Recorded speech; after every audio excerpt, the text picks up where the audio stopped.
معاشر المسلمين وصحبه المؤمنين رحمكم الله.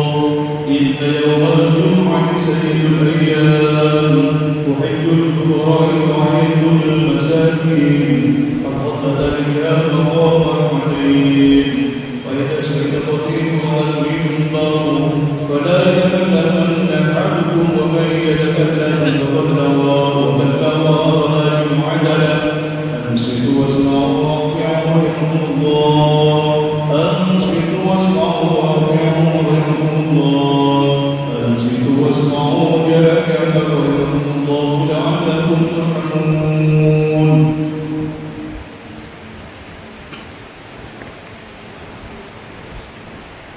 اللهم صل على محمد. اللهم صل على محمد. اللهم صل وسلم على سيدنا ومولانا محمد أجمعين. اللهم اجعلنا بالمسلمين والمسلمات والمؤمنين والمؤمنات واجعلنا المعالمين واغفر لنا بالخير ويا خير الناصرين برحمتك يا أرحم الراحمين. السلام عليكم ورحمة الله وبركاته. الله أكبر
الحمد لله الذي له ما في السماوات وما في الأرض وله الحمد في الآخرة وهو الحكيم الخبير. أشهد أن لا إله إلا الله وأشهد أن محمدا عبده ورسوله. اللهم صل على سيدنا محمد وعلى آله وأصحابه أجمعين. أما بعد فيا عباد الله أوصيني نفسي وإياكم بتقوى الله فقد فاز المتقون. وقال تعالى يا أيها الذين آمنوا اتقوا الله حق تقاته ولا تموتن إلا وأنتم مسلمون. وقال وابتغ فيما آتاك الله الدار الآخرة ولا تنس نصيبك من الدنيا وأحسن كما أحسن الله إليك ولا تبغ الفساد في الأرض إن الله لا يحب المفسدين. معاشر المسلمين معاشر Tuhan yang dimuliakan Allah Subhanahu wa taala, pada kesempatan Jumat yang penuh barokah ini, Khotib mengajak kepada kita sendiri dan kepada jemaah sekalian untuk terus berusaha meningkatkan ketakwaan kita kepada Allah Subhanahu wa taala dengan melaksanakan segala perintah-perintahnya dan menjauhi segala larangannya, sambil berusaha juga meneladani Rasulullah sallallahu alaihi wasallam sebagai pembawa wahyu dan panutan utama. Ma'asyiral muslimin rahimakumullah, Ar-Raghib Al-Ghifari yang merupakan salah satu ulama kenamaan dalam bidang Al-Quran di era pertengahan, beliau menyampaikan bahwa ada 3 alasan utama di balik penciptaan manusia.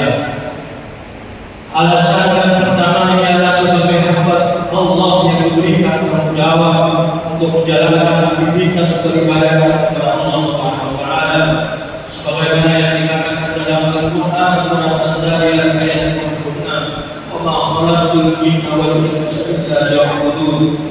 Tidaklah aku menciptakan jin dan manusia kecuali untuk beribadah kepada Aku.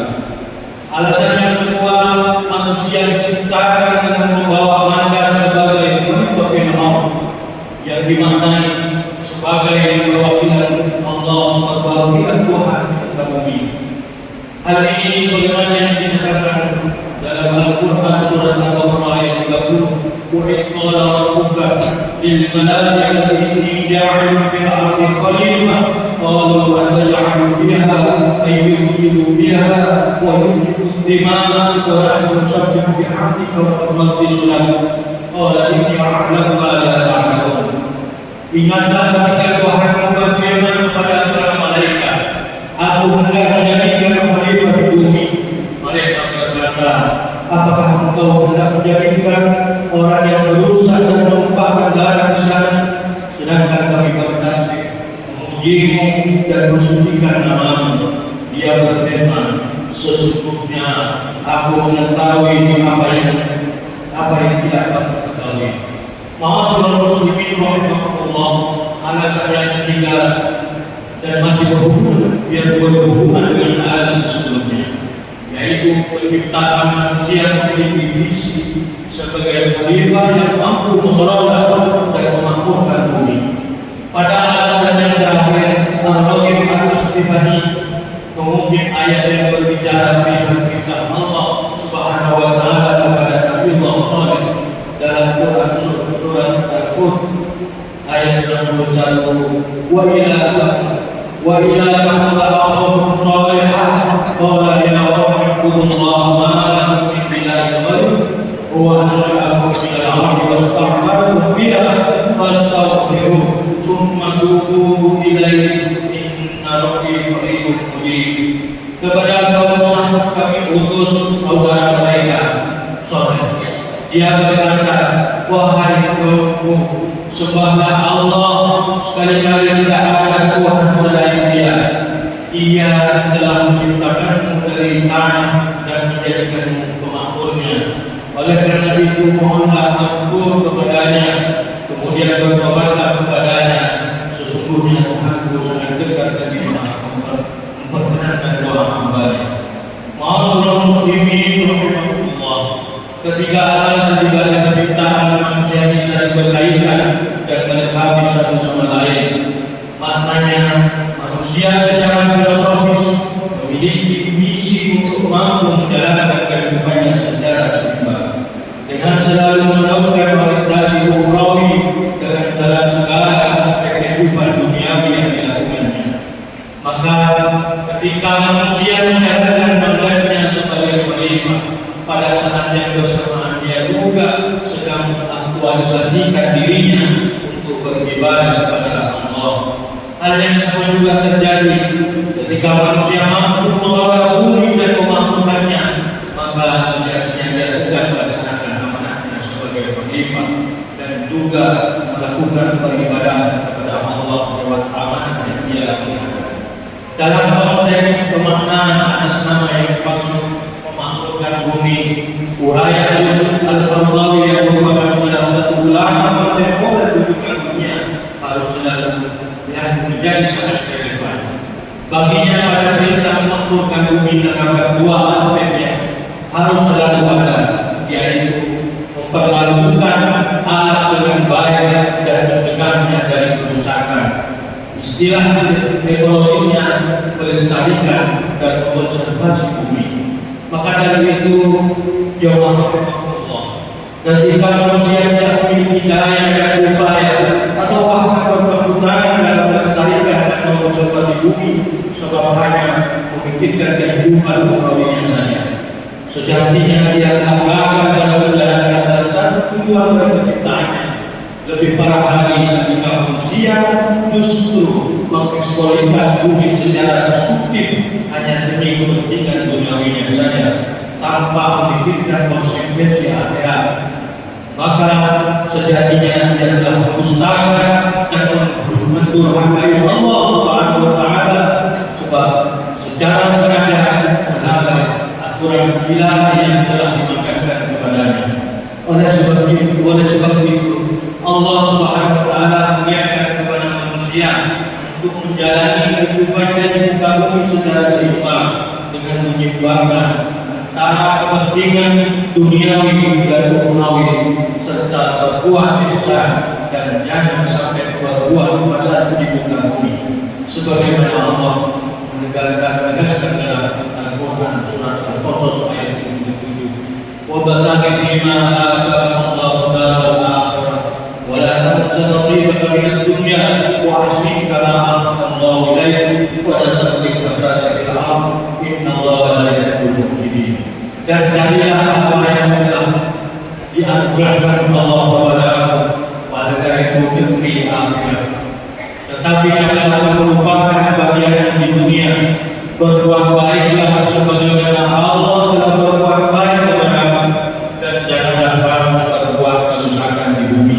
Sesungguhnya Allah yang menyukai orang-orang yang berbuat kerusakan. Kata Isa dalam ayat ini mengindikasikan bahwa manusia harus bisa meniru bentuk ihsan yang telah Allah contohkan kepada manusia dan dirasakan setiap detik kehidupannya. Sebagaimana yang diriwayatkan dalam sebuah riwayat yang masyhur bahwa manusia seyogyanya mampu melayani Allah melalui asma-Nya yang agung, yaitu Asmaul Husna. Takhallaku bil akhlaqillah, berakhlaklah sebagaimana akhlak Allah.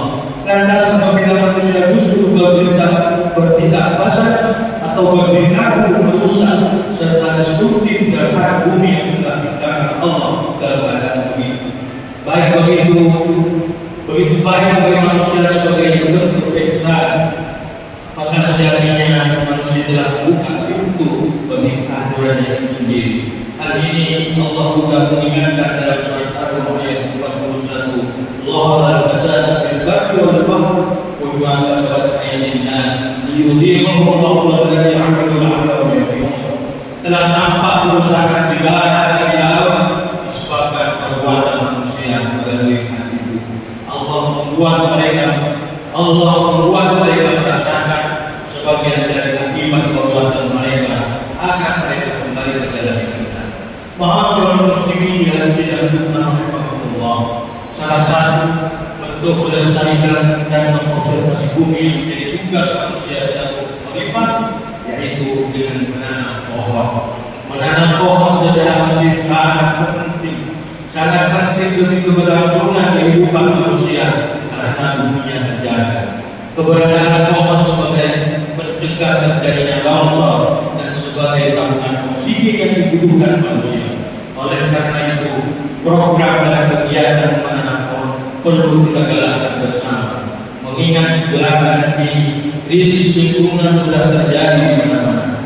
Alhamdulillah rabbil alamin. Kementerian Agama juga turut mendukung gerakan menanam pohon yang dengan program menanam 1 juta pohon tua yang akan dilakukan besok pada tanggal 22 April 2025 dalam rangka memperingati Hari Bumi. Semoga kegiatan ini menjadi inspirasi bagi gerakan menanam pohon yang diciptakan kita semua ibadah diri daripada Allah Subhanahu wa taala. Barakallahu li wa lakum fi hadhihi al-karim wa nafa'ani wa iyyakum bima fihi min salati wa sadaqati wa tilawati al-Qur'an wa dhikri ta'ati wa taqabbal minni wa minkum jami'an a'malina innahu huwal hakiimul 'aliim. Aqulu qawli hadha wa astaghfirullaha li wa lakum fastaghfiruhu innahu huwal ghafurur rahim. Allahumma shalli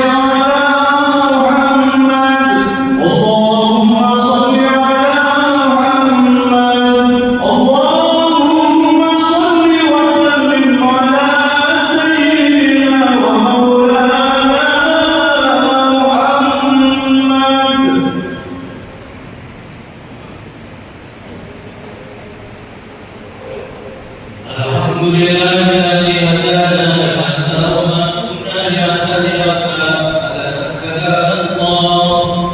أشهد أن لا إله إلا الله وحده لا شريك له، وأشهد أن سيدنا محمدا عبده ورسوله لا نبي بعده. اللهم صل وسلم على سيد المرسلين سيدنا محمد وعلى آله وأصحابه أجمعين. أما بعد، فيا أيها الحاضرون، أوصيكم ونفسي بتقوى الله عز وجل، فالتقوى هي وصية رب العالمين للأولين والآخرين من خلقه.